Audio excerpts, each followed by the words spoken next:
Hi, Hoinu. Welcome. Great having you here. You and I go back a long way. You come from Manipur, and you need no introduction. Hoinu is a very famous journalist, author. She's now the brand ambassador for the Northeast. And she also has her own website, which is NorthEast Odyssey, where she promotes Northeast culture, food, tradition, you name it. Without wasting much time, let's get straight into it. You've been in Delhi for many years now, right? Have you seen the change? I mean, when you came to Delhi, how was it? Do you really, we've always read and we know how, Northeast people have been discriminated, how, their lives haven't been really it hasn't been smooth. What kind of can you share your experience? Can you tell us what you experienced when you came to Delhi? Nova, first of all, thank you so much for having me here. Very kind words. I'm humbled and I'm so happy that we could meet on a different forum like this, having worked together so many years ago. Okay, I Absolutely. came to Delhi as a student, not so way back, I would say, I think in the 90s, early 90s, and since I was in a hostel, in a boarding school, I was very shielded. And that was my first orientation to how large and diverse India is. It was at a boarding school which was run by a military man, an army officer. Uh, so we had students from, in fact, my best friend was a girl named Kavita from Juran Chapla in Bihar. And then I had friends from Bihar, I had friends from Jamshedpur, I had friends from all over India. That was my first introduction to how large and diverse India is. That's where I take and I carry the story of India in my heart. That India is not just uh, the state where I come from, but India is so large, and I go to meet many, many people. I go to eat different food from India. We exchange snacks, we exchange little snacks that are from our state. So I think my introduction to India was very different. It was large, it was beautifully composed of people from different parts of India, the food, through people, through my friends. Till date, my best friends are people from different parts of India, and I'm still in touch with them. So when you talk of discrimination, it's a very shocking word because when I came out, I did face, but not directly, because again, I say in a hostel, we're very shielded. We are oriented well about the largeness of our country and also having come from different backgrounds. I think that was a fantastic orientation of India. And I'm aware that even in DU, of course, much later in DU, people do face, this is unfortunate, but over the years, things have changed. And there are many factors to what have changed. One, of course, the focus on the Northeast today, which is termed as, the stories of rising India as the growth engine for India's growth story, the Look East policy, Act First now. All of that has brought about a new spotlight in Northeast, and also we are better informed about of the Northeast politically. It is also important that we include them. We sort of bring the narratives of Northeast into the mainstream now. So there's so many things that have changed the perception of what Northeast was. It has changed, but I was just before this, I was just speaking with a friend who was also doing the same time as I was. We also agreed that, of course, things have changed. Discrimination is not really on your face now, but of course, the subtlety of that continues. But having said that, even not too far off from where we are now, even during Corona days, you remember the story where people in the Northeast were called, Yes. in terms that were so demeaning and in terms that were so painful. So it was just last year or a year ago or 2 years back, things like that continue to come. But I would say we have come a long way from what it was, from being misunderstood as Nepalis.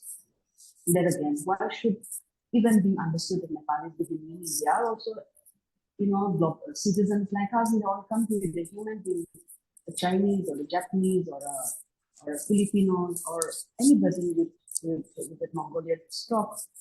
It's as if to say that you're not human enough, therefore you are called that. So I think that phase of being misunderstood is slowly on the way, but at the same time, I think it is still there. If you travel 50 kilometers away from Delhi, people would still be wondering where have these people come from. They're different.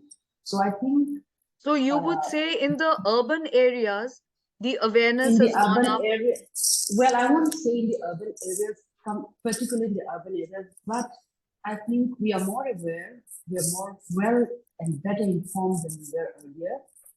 But it is impossible, given our size and a population, to imagine that everybody would understand the largeness and the complications and the nuances of different nuances and cultures of the country. So people will continue to imagine that how that this Mongoloids talk, even call themselves Indians. That will happen only when we have a proper education. And again, talking of education, it will also happen when we have in our syllabus include a chapter or two about the Northeast. So it has to, Absolutely. Yeah. there's far too many components to this narrative. So it's difficult to say, but as far as the question is concerned, the discrimination or that racial profiling has reduced, it has reduced over a period of time for many reasons.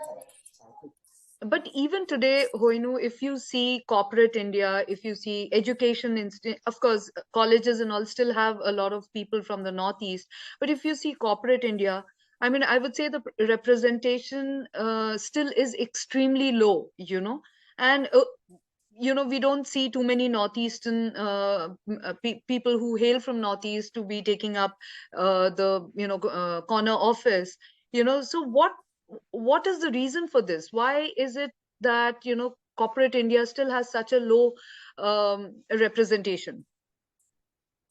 I think that is something that will slowly change now. Our dependency on government job is really, really high.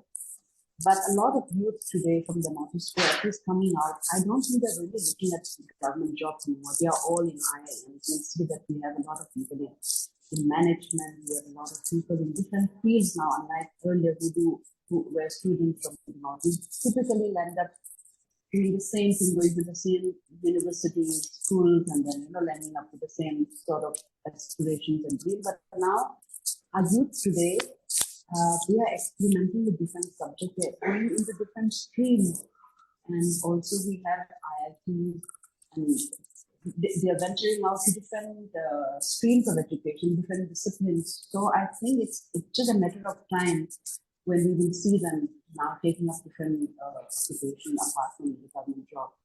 In fact, the youth of Northeast, not many people are going to be looking at the government job as deep thing to do. They will all venture out and they will experiment.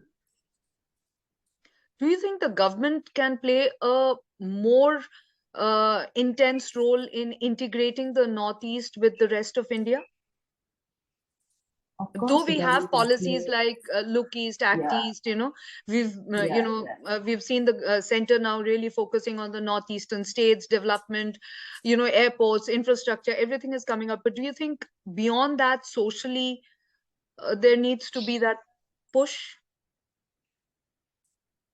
yeah. Of course, but there is a limit to what the government can do. Apart from that, I think a lot of things also depend on how do we take off from those policies. How do we then take off from those, where the government taking on from where the government stop. I think there's so many things that private enterprise individual levels can take, and there are people who are doing that. For instance, I see a lot of entrepreneurs who are doing what they're doing. In the process, they're integrating the culture, they're integrating the people. So I think it also depends a lot on people to people and socially the people doing a lot of interesting things, entrepreneurs, as I said, and different avenues are there for people at individual level to also experiment and do that. Yeah, for instance, Like Hoinu, maybe we you talk about, yeah, look yeah. at your own venture. You're doing a wonderful job in integrating, bringing Northeast closer. I mean, it's a wonderful initiative. Can you tell us a little more about how you're promoting Northeastern culture, Northeastern food right here in Delhi, and how the two can really merge? And you've been taking this venture ahead, Okay, so Mahua, I always believe that integration is not something where you pull the map and bring it closer. Integration is really of the mind. It's not Yes. really, it's not really a physical integration where you bring them and put them in one place. For instance, I started the NorthEast Stories because I felt very deeply that when we have a larger audience to read a wonderful story, that is a process of integration for me. When somebody is sitting in there who reads a story about an entrepreneur from the Northeast, for instance, a shoemaker who is so poor that she had no money to buy shoes for her daughter, but she started knitting, and she is now supplying that very design of shoes all over Europe, America, elsewhere. You know, story of stories of strength, stories of grit, stories of such inspiring people when they go out from the borders, from the boundaries of the Northeast, and have a larger audience. To me, that is the largest source of integration. We integrate when we have an audience outside the region reading about us, understanding us, knowing us. So it's really about educating them. It's about narrating, going on narrating stories, and finding a larger audience. And that's what I believe, and I've been doing that. Narrating documentary stories about individuals, believing that this is also a very important process of integrating that part of India with a larger part of the country. Do you think tourism can also help in this entire process Of to course, bring tourism people, is very, you very, know, yeah, yeah, yeah, yeah.